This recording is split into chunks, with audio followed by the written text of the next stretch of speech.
Diane, une tête de série qui tombe, et de quelle manière? Magnifique parcours.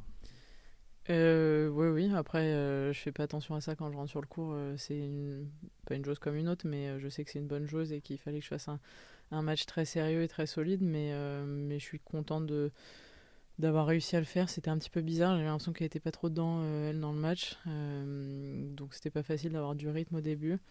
Mais j'ai essayé de serrer le jeu au maximum et de pas lui laisser trop d'opportunités. Donc très contente d'avoir réussi à le faire. Slice, hein, il est en kikinant quand même. Hein. Ah, c'est la surface pour le faire, donc j'en profite. Ouais, bah, je sais que ça embête les filles, donc j'essaie de l'utiliser un maximum et à bon escient pour pouvoir ensuite diriger le jeu peut-être sur mon coup droit et ensuite finir peut-être plus les points avec mon coup droit. Physiquement, comment tu te sens là? Tu as eu les 3 matchs à Roehampton, là c'était le deuxième. Comment? Je suis bien. Bon, ça m'a laissé le temps de récupérer les 3 jours après les qualifs. Le match contre Martic, c'était un match assez physique. En plus, avec la chaleur, c'est vrai que ça a coûté un petit peu, mais j'ai eu le temps de récupérer. Je me sentais plutôt bien aujourd'hui. Puis le match d'aujourd'hui n'a pas trop duré, donc je pense que c'est plutôt bien pour la suite du tournoi. Ça faisait un moment que tu n'avais pas enchaîné des victoires comme ça depuis ton retour de blessure. Comment tu vois cette série-là? Est-ce que c'est vraiment important pour la confiance? On parle beaucoup de confiance, ton coach en parle beaucoup aussi. Est-ce que tu sens que ça c'était important? Bien sûr, je pense que c'est important pour tout le monde. C'est ce qui fait bien jouer les joueurs, c'est de pouvoir enchaîner des bons matchs, des bonnes victoires, de sentir qu'on progresse au niveau de son jeu, de se sentir bien physiquement. Je pense que c'est un tout qui fait que ça nous permet de nous exprimer le mieux possible sur le terrain et de battre des bonnes joueuses et d'aller loin dans les tournois. Tu sais déjà qui joue derrière? Ouais. Tu la connais un petit peu? Pas du tout. Je la vois depuis un an un peu sur le circuit, mais va falloir que je regarde un petit peu sa façon de jouer, les matchs qu'elle a pu jouer sur gazon, parce que je la connais pas tant que ça, mais elle a des très bons résultats, donc ça va être un bon match à jouer. Et jouer une Britannique en Angleterre, c'est une première pour toi ou tu as déjà... Non, j'ai déjà joué. J'ai déjà fait il y a 2 ans Dart. Et puis je crois que c'est tout. À Wimbledon? Ouais, au premier tour. Ouais. C'était un concours non, déjà ou pas? C'était le 17 au bout là-bas. Là, ça va monter, je pense. Et le cours 18, il y a une ambiance particulière? Ouais, il est assez étrange, il est sympa, il est un peu excentré de tous les autres. En fin de journée, en plus, c'est sympa, comme ça on sent qu'il y a une ambiance qui est assez cool, qui s'en dégage. Il était en plus assez plein. Les gens sont un petit peu positionnés partout, un peu en hauteur, un peu au bord du cours, donc ouais, c'est plutôt sympa comme cours. T'as entendu les encouragements? Il y avait quelques supporters français. Je sais pas si t'as entendu, si ça t'a poussé. Ouais, bah c'est toujours sympa de voir qu'à l'étranger, il y a quand même des Français qui sont là pour nous supporter. Donc on est tous très contents quand on voit que on est supporté au bord du cours, même quand on est à l'étranger. Et forcément, ça fait plaisir. Et j'espère il y en aura d'autres sur les prochains matchs. Tu disais que tu as l'impression qu'elle n'était pas vraiment dans le match, ton adversaire d'aujourd'hui. Pourtant, bon, elle prend 5 d'avance dans le premier set et après tu arrives à retourner ça. Tu étais à 2 doigts de lui mettre 12 jeux d'affilée. Comment est-ce que justement le match bascule comme ça? Est-ce que tu as ressenti C'était plus un manque de rythme de ma part au début du match, de sentir qu'il n'y avait pas beaucoup d'échanges. Il y avait des fautes, des points qui s'enchaînaient assez rapidement, mais ce qui m'a donné confiance, c'est de voir qu'elle faisait pas non plus grand chose, qu'au service elle allait pas me déranger non plus.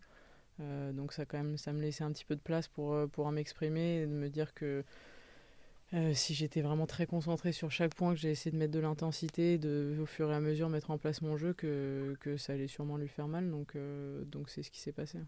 Il y a beaucoup de victoires françaises. Est-ce que les Français sont tout simplement bons sur gazon? Parce que on dit que c'est une surface plus technique. Est-ce que tu as une sorte d'analyse globale de cette réussite qui est... Moi, je sais que c'est une question compliquée, mais je pense que tu vas y répondre brillamment. Non, bah oui, c'est cool de voir les Français performer sur les grands chelems. C'est vrai que on peut assez vite aussi se faire critiquer quand il n'y en a pas beaucoup, spécialement à Roland. Donc de pouvoir remonter un petit peu les stats, c'est sympa. Et je pense que, après je vais pas prendre de joueurs les uns après les autres, mais on a plutôt des jeux qui s'adaptent assez bien au gazon. Chez les garçons, ils servent quand même assez bien. Ils jouent assez à plat, ils aiment bien. Je pense qu'ils s'adaptent très bien à la surface. Et puis chez les filles, Elsa aussi, j'ai l'impression qu'elle s'exprime plutôt bien là-dessus. Je pense qu'à partir du moment où on arrive à prendre du plaisir sur cette surface et de trouver un petit peu les armes dans son jeu qui peut déranger, je pense que c'est un bon début. Le plaisir, c'est important. Ouais. Faut pas avoir phénomène de rejet, quoi. Ouais, c'est compliqué sinon. Si on commence à trop réfléchir, trop se prendre la tête sur des petits coups, ça va très très vite. On peut vite perdre le rythme, perdre confiance même en ses coups.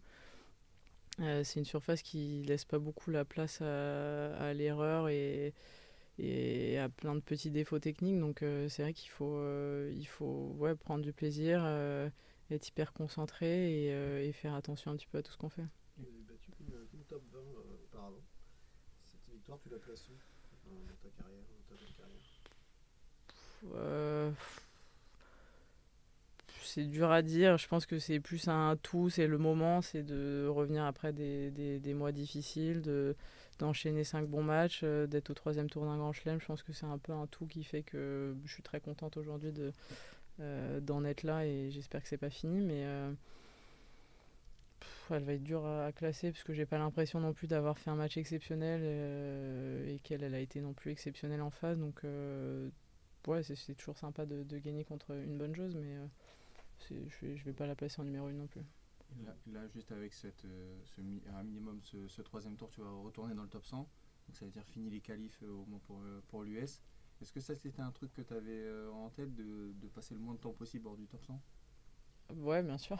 Non mais est-ce que en arrivant, non mais De- je veux dire, de- non, mais de- je me doute bien. De préférence. Je me doute bien, mais est-ce que c'était un truc que tu avais ça peut prendre la tête aussi, tu vois Ouais, après, le problème c'est que si on se prend trop la tête dessus, derrière on a du mal à jouer, ça peut aussi nous tendre.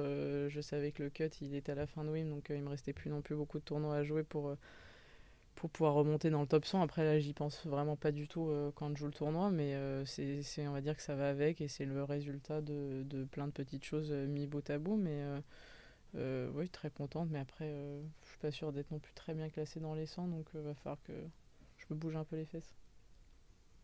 Merci beaucoup. Merci. Merci. Merci.